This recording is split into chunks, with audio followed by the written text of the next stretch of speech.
बेचारा मुसलमान तो सैंडविच है। आज जितने मुसलमान एमएलए हैं वो अपनी पूरी भरपूर कोशिश करते हैं, लेकिन जो गद्दियों पर बैठे हैं, जो रियासत के अंदर हैं, अगर वही नहीं सुनेंगे, इनकी नहीं सुनेंगे तो हम लोगों की कहाँ से सुनने लगेंगे। भाई राजस्थान से, मध्य प्रदेश से, गुजरात से जब पूरे बकरे आ रहे हैं तो महाराष्ट्र सरकार को यहाँ रोकने की ज़रूरत ही क्या। नुकसान मुसलमानों का है, पेट पे लात मुसलमानों के। खाली मुसलमानों को चॉकलेट देना, लॉलीपॉप देना, बड़ी बड़ी बात करना कि भाई अगर हमारी खाल की तुम्हारे काम में जूते बनाने की दिया है कि तुम बना लेना, फिर कोई खाल उतार के देता नहीं, कोई जूते बनाता नहीं। एक तो लॉकडाउन में तकलीफ परेशानी, मुसलमानों को काम नहीं, काज नहीं, रिक्शा बंद, ये बंद वो बंद, खाली किचन चालू कर दिया, भीख देने को तैयार है, खाना दे दिया।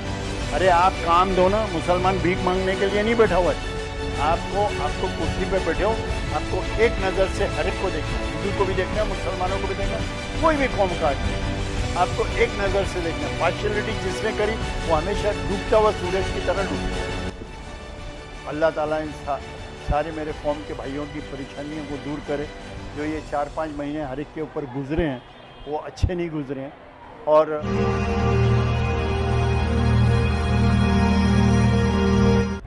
अस्सलाम वालेकुम दोस्तों, आप देख रहे हैं नया इनकलाब टीवी न्यूज़। ईद उल अज़हा के ताल्लुक से जिस तरह से बातें चल रही हैं कि अब तक कोई भी फैसला नहीं हुआ सरकार की तरफ से कि स्लॉटर हाउस दिया जाए या कुर्बानी की इजाज़त दी जाए बड़े जानवरों की। एक तरह से हवा में मामला चल रहा है और अब तो जो समझदार लीडर्स है, समझदार आवाज़ें अब ये कहने लगी है कि सेक्युलर हो के सेक्युलरिज्म का दावा करके क्या मतलब है जब आप ऐन मौके पर आप इस तरह से पीठ दिखा जाएं। इसी ताल्लुक से हम बात करेंगे मुमरा के एक जाने माने लीडर जनाब नईम नज़ीर खान से। सर जिस तरह से कल ईद उल अज़हा है, ईद उल फित्र इसी तरह से इसीलिए सादगी से मनाई मुसलमानों ने कि शायद ईद उल अज़हा में कुछ ढील दे दी जाए या त्यौहार उनका फ़रीज़ा अदा करने दिया जाए, लेकिन यहाँ पर उल्टा ही काम हो गया। उन्हें वो मौका नहीं दिया जा रहा है जिसके लिए वो बेताब रहते हैं। क्या कहेंगे सर इस बारे में? देखिए, मैं तो इतना ही कहूँगा, क्या नाइंसाफ़ी बहुत हो रही है हम लोगों के साथ, और इतनी बड़ी नाइंसाफ़ी है, ये सरकार को सोचना चाहिए। आपने जैसे कहा कि सर्कुलर माइंडेड के लोग हैं, उन्हें सोचना चाहिए कि ईद पे आपने एडजस्ट करवा लिया, अभी कोविड का आपने एक बहाना ले लिया। जब कोविड का बहाना लिया तो फिर राम मंदिर में आप मोदी जी क्यों जा रहे हैं? 50,000 लाख आदमी होएगा, उस टाइम क्या होएगा? यहाँ पर देखें तो कोई हिसाब नहीं है। एक आस थी मुसलमानों को कि भैया कुर्बानी रखेंगे, इजाज़त देंगे, नमाज की इजाज़त देंगे, मैं क्या हुआ उसका? पूरा पानी फेर दिया। जबकि तीनों सर्कुलर पार्टी मिली हुई, 2 सर्कुलर, एक तो सेना तो पहले से ही आप जानते हैं, कभी उन्होंने मुसलमानों के हक़ में कोई कभी फैसले ही नहीं दिए।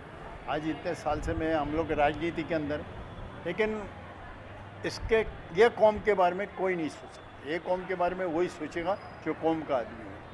आज तो इतना नफसा नफसी का मामला हो गया कि इतना बड़ा, आज आप सोचिए कि रमज़ान के 30 रोज़े हम लोगों की तरावी भी गई, सब भी गई, ये गया वो गया।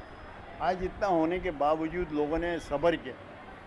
सब्र करने के बाद अब ईद उल जुहा की तैयारी कर रहे थे कि भाई चलो, लोग डेलीगेशन भी गया, शरद पवार के पास गया।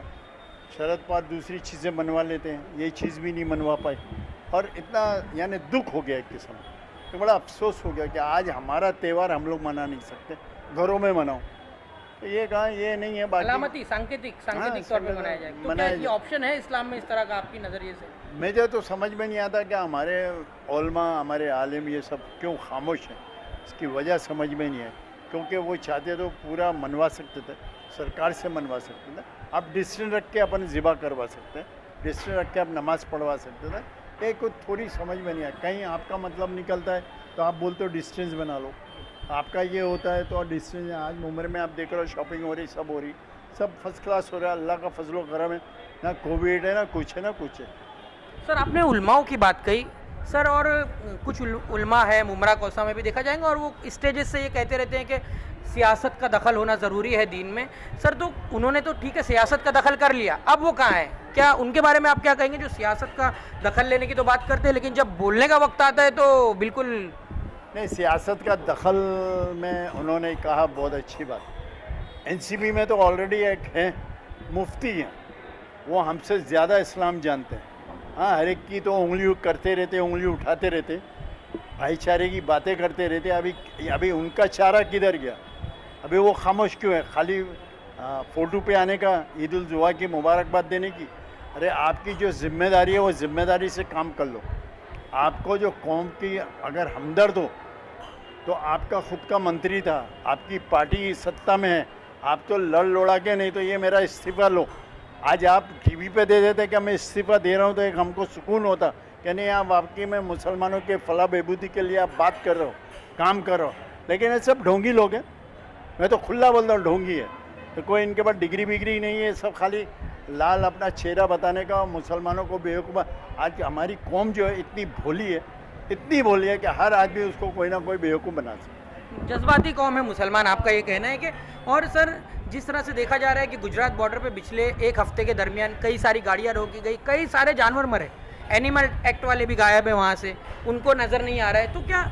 और जिस तरह से मुसलमान जो लीडर्स हैं उनके पास भी मैसेज भेजी गई, कुछ लोगों ने तो लानतें तक भेजी उन पर, लेकिन कानों पर जू नहीं रहेंगी। और कल से एक मैसेज वायरल हो रहा है सर कि कुछ एमएलएस के नाम दिए गए हमारे मुसलमान एमएलएस के, कि आप इन नंबरों पर कांटेक्ट कीजिए। सर जब नुकसान हो गया, इतने जानवर मर गए, उसके बाद में जो उसमें हर मज़हब का आदमी उसमें सफ़र हुआ है, हर वो व्यापारी जिसने जानवर लाए थे कुर्बानी के लिए ऑनलाइन डिलीवरी वाले, सर इसका क्या फ़ायदा लगता है आपको? कुछ फ़ायदा होगा?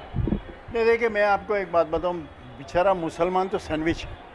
आज जितने मुसलमान एमएलए हैं वो अपनी पूरी भरपूर कोशिश करते हैं, लेकिन जो गद्दियों पर बैठे हैं, जो रियासत के अंदर हैं, अगर वही नहीं सुनेंगे, इनकी नहीं सुनेंगे तो हम लोगों की कहाँ से सुनने लगेंगे? आज इतना बड़ा नुकसान हो गया मुसलमानों का, जानवर मर गए, सब कुछ मर गए। आज बॉर्डर पे क्यों रोका गया? बॉर्डर पे रोकने का सवाल ही नहीं था। जब बॉर्डर से आ गया और महाराष्ट्र में रुक गया। वही तो मैं आपको बता रहा हूँ, आप ये समझने की बात है भाई। राजस्थान से, मध्य प्रदेश से, गुजरात से जब पूरे बकरे आ रहे हैं तो महाराष्ट्र सरकार को यहाँ रोकने की ज़रूरत ही क्या थी? और फिर मर रहे हैं, नुकसान हो रहा है, यानी अपने पेट पे लात मारने वाली बात है। सर जिस तरह से फाउंटेन हो गया, पालघर की सीमा हो गई, हर जगह पे मिलिट्री बैठी हुई थी रोकने के लिए सर। और देखा जा रहा था कि जो ऐसे कई व्यापारी हैं, उन्होंने हमें फ़ोन करके कहा कि हमने बहुत ही कम भाव में अपने बकरे बेच दिए नुकसान में, कि कहीं हमारा जो थोड़ा बहुत पैसा रिकवर हो जाए। तो सर क्या मुसलमानों का नुकसान करना या फिर एक तरह से हिरासा करना कहा जाता है जिसे टॉर्चर, ये हो रहा है सर? तो वही तो मैंने आपको बताया, नुकसान मुसलमानों का है, पेट पे लात मुसलमानों के। खाली मुसलमानों को चॉकलेट देना, लॉलीपॉप देना, बड़ी बड़ी बात करना कि भाई अगर हमारी खाल की तुम्हारे काम में जूते बनाने की भी आएगी तो तुम बना लेना, लेकिन कोई खाल उतार के देता नहीं, कोई जूते बनाता नहीं। आपको तो काम करना है, आपको फलाह बहबूदी के लिए काम करना है, कौम के लिए काम करना है। जिस कौम की वजह से लोग चुन के जाते उन्हें काम करना। अगर वो तुम काम नहीं कर सकते, तुम्हारे आज बड़े बड़े मंत्री बैठे, कैबिनेट मंत्री बैठे हुए, आज कोई ऐसा नहीं है कि कोई कमज़ोर मंत्री बैठे हुए, आज हर पार्टी का मजबूत आदमी बैठा हुआ है। आज उन्होंने इसमें की हरकत करी, मेरे को भी काफ़ी लोगों ने फ़ोन किया, सब कुछ किया, बकरे वालों ने भी टच किया, ये क्या, क्योंकि कल्याण से कुछ संबंध थे, ये थे, और बड़ा दुख हुआ। अब इसके अंदर क्या है, एक आम आदमी क्या कर सकता है? जब नेता बात करता है, बड़ी बड़ी बात करता है, खाली पोस्टर लगाने का नेता है, काम करने का नेता नहीं। कोई भी हो, हर आदमी फेसबुक, व्हाट्सएप, पोस्टर्स, इसके अलावा आज ये अगर काम हो जाता, वहाँ के बकरों को मरने नहीं देते, बकरे वालों के नुकसान नहीं होते, मुसलमानों के नुकसान नहीं होते, तो आज मुसलमान खुशी से अपनी ईद मनाता। एक तो लॉकडाउन में तकलीफ़, परेशानी, मुसलमानों को काम नहीं, काज नहीं, रिक्शा बंद, ये बंद, वो बंद, खाली किचन चालू कर दिया, भीख देने को तैयार है, खाना दे दिया। अरे आप काम दो ना, मुसलमान भीख मांगने के लिए नहीं बैठा हुआ है, मुसलमान काम करने के लिए बैठा है। ओपन करो, आज ओपन नहीं कर रहे। आज आप अभी आपने 1 तारीख से क्यों ओपन कर दिया? क्यों किया आप बताओ ना मेरे को। आपने सारे इंटरस्टेट ओपन कर दिए, आपको कोई परमिशन की ज़रूरत नहीं, आप जिधर भी जा सकते हैं, आ सकते। क्यों? क्योंकि अयोध्या का आपको फाउंडेशन रखना है, इसके लिए आपने ये चीज़ें करी। तो ये चीज़ अच्छी नहीं है। आपको कुर्सी पे बैठे हो, आपको एक नज़र से हर एक को देखना है, हिंदू को भी देखना है, मुसलमानों को भी देखना, कोई भी कौम का आदमी है, आपको एक नज़र से देखना है। पार्शियलिटी जिसने करी वो हमेशा डूबता हुआ सूरज की तरह डूब गया। सर आप कांग्रेस से जुड़े रहे, सेक्युलरिज्म का जब नाम लिया जाता तो सेक्युलरिज्म को निभाया भी जाता था उस वक्त में, और सेक्युलरिज्म की जो आज तारीख रह गई है या सेकुलरिज्म की जो तारीफ कहेंगे उसे, तारीफ जो रह गई है, अब ये क्या आपको ऐसा नहीं लगता कि ये वो तोता हो गया है जो सिर्फ इलेक्शन के वक्त पिंजरे से बाहर आता है? नहीं, देखिए, मैं इसके अंदर आपको तोता और ये नहीं, कांग्रेस का इसके अंदर कोई लेना देना नहीं। मैं आपको बताता हूँ, सेना सब हायर कुर्सियों पर बैठी हुई है, एनसीपी बिल्कुल उनके बगल में बैठी हुई है, कंधे से कंधा मिला के, होम उनके पास है, पुलिस उनके पास है, सब कुछ उनके पास है। तो अब कांग्रेस क्या करेगी? कांग्रेस तो एक भाई चलो अपने बीजेपी को दूर रखना था, बीजेपी को आने नहीं देना था, इसके लिए उन्होंने, कांग्रेस वालों ने सिंपैथी खा के एक उनको वोट दिया। अब जो मेन दो हैं, जो अभी उन्होंने तो पेपर में भी दिया था कि मिल के इलेक्शन लड़ेंगे, ज़िला परिषद लड़ेंगे, म्यूनसिपलिटी लड़ेंगे, हम लोग लड़ेंगे, मिल के लड़ेंगे, सेना और एनसीपी लड़ेगी, कांग्रेस का कोई लेना देना नहीं। तो ये तो अब पब्लिक को बताना है कि उन्हें क्या करना है, क्या वापस 5 साल रोते हुए गुजारना है या 5 साल हंसते हुए गुजारना है। आखिर में सर, ईद उल अज़हा को लेकर मुमरा की आवाम के लिए क्या मैसेज है आपका? मैं तो ये कहूँगा कि मुसलमानों ने बड़ी दुख तकलीफ़ें उठाई हैं और अल्लाह ताला इन सारे मेरे कौम के भाइयों की परेशानियों को दूर करे। जो ये 4-5 महीने हर एक के ऊपर गुजरे हैं वो अच्छे नहीं गुजरे हैं, और ये सारी बीमारियों को ऊपर वाला ख़त्म करे। और मेरे भाइयों और बहनों को मैं सिर्फ ये कहूँगा कि आप लोगों को बहुत बहुत ईद उल अज़हा की मुबारकबादी है।